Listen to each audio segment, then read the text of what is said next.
Salut tout le monde, dans cette vidéo je voulais parler de comment survivre au marché haussier actuel. Donc ça peut paraître un petit peu bizarre mais je vais expliquer. Donc dans le marché actuel je vois deux problèmes. Problème numéro 1, c'est que ce marché haussier est plus dû à une augmentation des multiples de valorisation qu'à une augmentation du free cash flow par action des entreprises. Je vais développer après.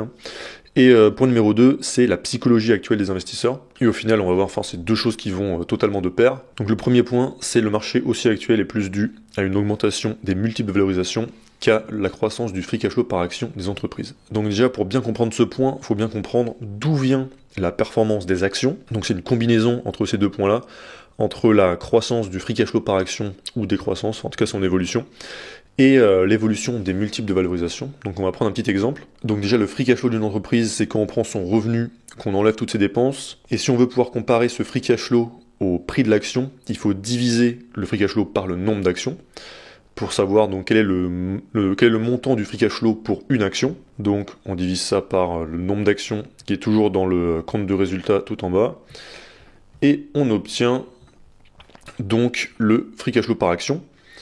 Et donc il faut bien comprendre que si le multiple de valorisation d'une entreprise reste strictement le même sur une certaine durée, et ben la performance de l'action va être strictement égale à l'évolution de ce free cash flow par action.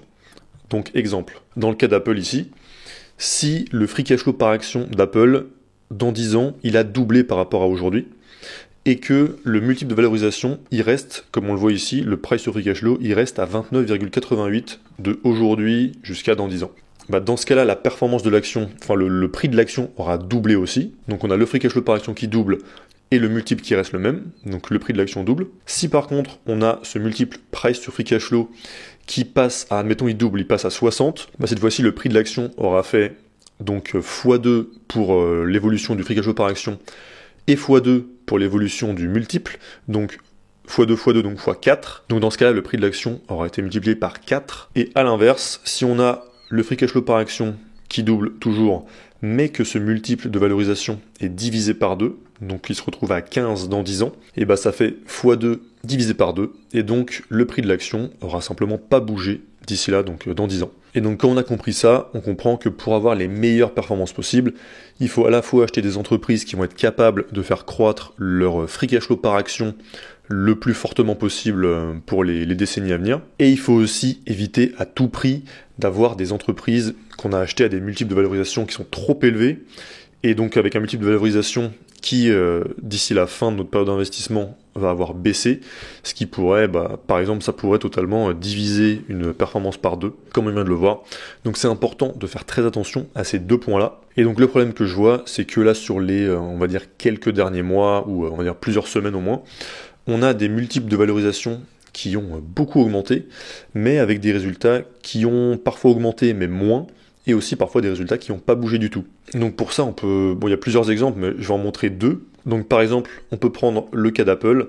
Donc là, je prends le PER d'Apple sur 14 ans. Et on voit qu'aujourd'hui, Apple a un PER qui est à 31,4, mais qu'il y a pile un an, il était à 22.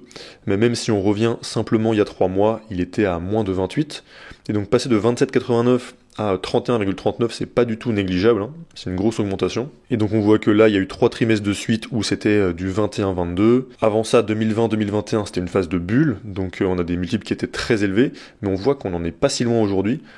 Et en revanche, si on revient juste avant le Covid, on a des multiples qui sont bien inférieurs à ce qu'on a aujourd'hui. Donc avec un pic, juste avant le Covid, on était à 22,5 et c'était vraiment c'était le pic. Et si on va regarder en plus les résultats d'Apple, on voit que en 2022, ils ont fait 394 milliards de chiffre d'affaires. En 2023, ils ont fait moins. Donc ça reste, c'est pas une grosse baisse, mais en tout cas, ils ont gagné quand même moins d'argent. Et on voit que en 2024, donc les résultats sont décalés, donc dans une semaine, ça va être les résultats 2024 qui vont paraître pour Apple.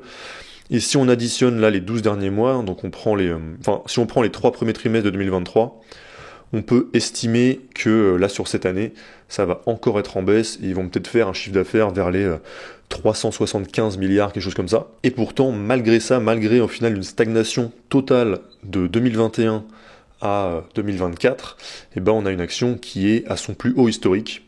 et donc un multiple de valorisation qui est quasiment à son plus haut historique. On peut prendre aussi l'exemple de Microsoft. Donc Microsoft, c'est une entreprise qui a eu plus de croissance qu'Apple pour le coup. Les résultats ont été un peu meilleurs depuis 2021. Donc on voit ça ici, donc ça a continué à monter entre 2022 et 2023. Et si on regarde là les 3 derniers trimestres, on voit que cette année ils vont sûrement encore faire mieux que l'année dernière. Pour l'instant les 3 premiers trimestres ont été meilleurs que le trimestre précédent. Mais ce qui s'est passé, c'est que le cours de l'action a augmenté plus vite que l'évolution du free cash flow par action de Microsoft. Et du coup aujourd'hui Microsoft a une valorisation très élevée, déjà très élevé dans l'absolu et même très élevé historiquement pour Microsoft. En seulement 3 mois, on est passé d'un PER de 30 à un PER de 39. Donc c'est vraiment énorme. Et seulement quelques mois avant ça, on avait des PER à 25-26. Et si on regarde historiquement avant le Covid, c'était maximum du 26. Donc ça, c'est 2 exemples d'entreprises qui ont une hausse de leur multiple de valorisation et donc sur lesquelles il y a un gros risque si on investit dessus aujourd'hui, même si elles arrivent à faire croître leur free cash flow par action, il y a un gros risque que notre performance soit réduite par une réduction du multiple de valorisation. Et on peut aussi regarder au niveau du marché en général. Donc c'est toujours important de quand même avoir une approche qu'on appelle bottom-up et non pas top-down. Donc bottom-up, ça veut dire qu'on va partir des entreprises individuellement, on part du bas, on part du détail, alors qu'une approche top-down, c'est plutôt avoir des considérations macroéconomiques, dire les taux sont élevés, donc le marché doit baisser, etc. Et ça, en général, ça tourne mal. Donc c'est important de toujours se focaliser en premier lieu vraiment sur les entreprises elles-mêmes. Et donc maintenant, on peut aller regarder la valorisation du marché en général. Donc on va regarder le PER pour le S&P 500. Et on va réduire l'échelle de temps parce que je pense pas que ce soit pertinent de prendre tout ce qui est avant 1950 et encore. On va prendre de 1980 à aujourd'hui. Et donc on voit que sur cette période, le PER moyen était de 22.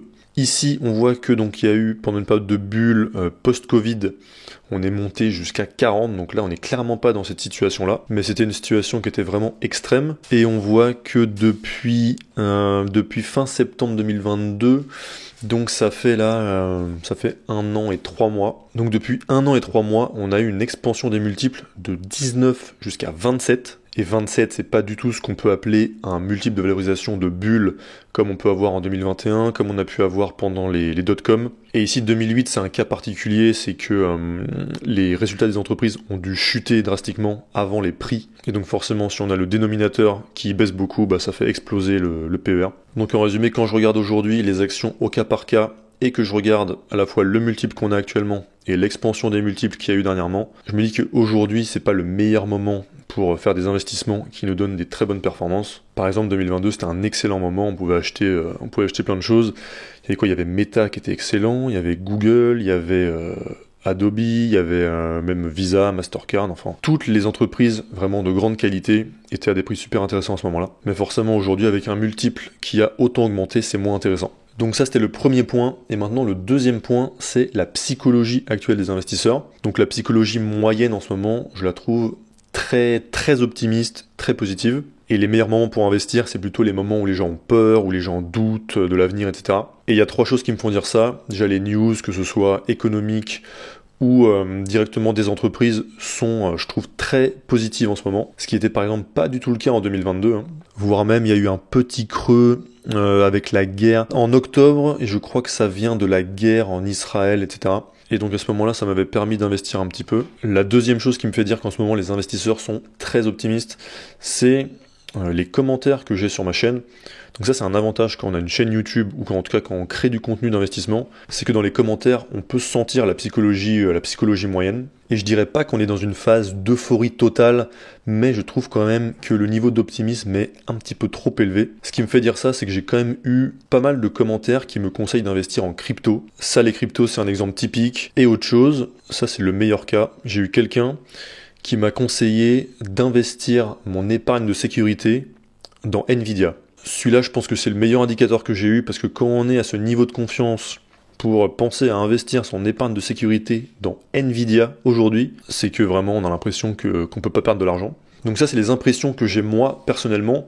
Et ensuite, encore une fois, ce qui est intéressant, c'est de regarder s'il existe des indicateurs des indicateurs objectifs, dans le sens qui ne viennent pas de ma perception, qui appuient ou non ma perception.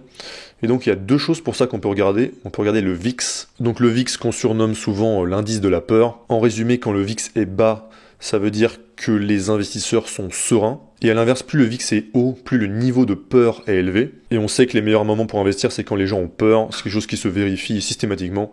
Et on le vérifie aussi sur le VIX. On voit par exemple qu'ici en 2008-2009, on avait un VIX extrêmement élevé et c'était un excellent moment pour investir. On voit qu'ici, voilà, en mars 2020, au moment du gros crack du Covid, VIX très élevé, donc peur très élevée et énorme opportunité pour investir.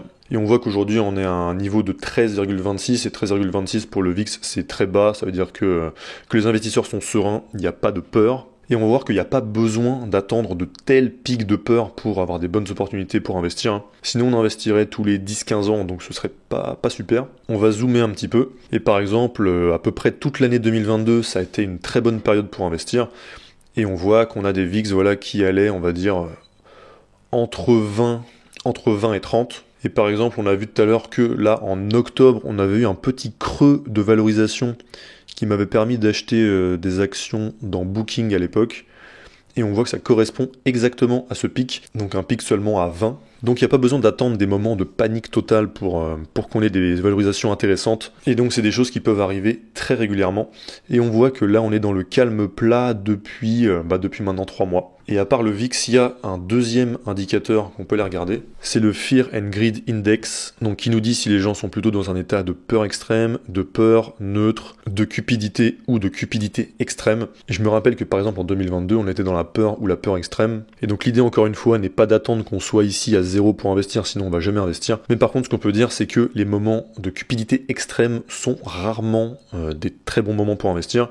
Et aujourd'hui, on y est. Et en dessous, ils ont d'autres sous-indicateurs, donc je ne vais pas rentrer dans les détails, mais on voit qu'ils disent à peu près tous la même chose. Cupidité extrême, cupidité extrême, neutre, celui-là, cupidité extrême. Donc pour conclure, quand on investit et qu'on n'est pas à la toute fin de notre vie d'investisseur, on doit être content en cas de marché baissier, ou en tout cas pas forcément un marché baissier, mais un marché avec des valorisations qui sont basses ou correctes, puisque c'est en investissant à ces moments-là qu'on va avoir les meilleures performances à long terme, puisqu'on aura une expansion des multiples, donc par exemple un PER qui passe de 15 à 25, de 10 à 20, des choses comme ça, ce qui va booster notre performance. Et à l'inverse, là où il faut surtout faire attention, c'est contre-intuitif, mais c'est surtout dans les marchés haussiers, ou en tout cas dans les marchés chers, puisqu'on peut avoir des marchés haussiers avec des valorisations qui sont correctes, simplement si les cours des actions évoluent à peu près au même rythme que le free cash flow par action des entreprises. Le danger, c'est surtout quand les valorisations augmentent, et donc pour survivre à ces situations, il faut faire attention à deux choses. Il ne faut pas céder au FOMO, donc Fear of Missing Out, c'est-à-dire la peur de louper le train, la peur de louper une opportunité. C'est totalement normal de ressentir ça. Moi-même, je l'ai ressenti récemment. C'est ce qui m'a donné l'idée de cette vidéo, puisque là, ces derniers jours, on a eu un paquet d'actions avec le cours qui a monté vraiment verticalement. Et donc, dans ces situations-là, les humains sont tous pareils. Le premier réflexe émotionnel, c'est de se dire qu'on est en train de louper quelque chose, mais on peut résister à ces pulsions déjà en ayant conscience que ces pulsions existent, et puis en étant bien conscient de ce que j'ai dit dans cette vidéo, donc surtout la partie valorisation, donc bien comprendre l'importance de la valorisation dans les performances, et aussi l'aspect psychologie des investisseurs. Et donc dans ces situations-là, ce qui est important, c'est quand vous sentez que votre amygdale vous dit que vous devez absolument investir parce que sinon vous allez louper le train, il faut reprendre le contrôle avec le cortex préfrontal pour retrouver la raison et ne pas céder aux pulsions de l'amygdale. Donc faire attention au FOMO et savoir faire preuve de patience, sachant que c'est des choses qui peuvent durer pendant des semaines, des mois, rarement des années quand même. Et pour terminer, donc moi, qu'est-ce que je fais concrètement de mes actions ?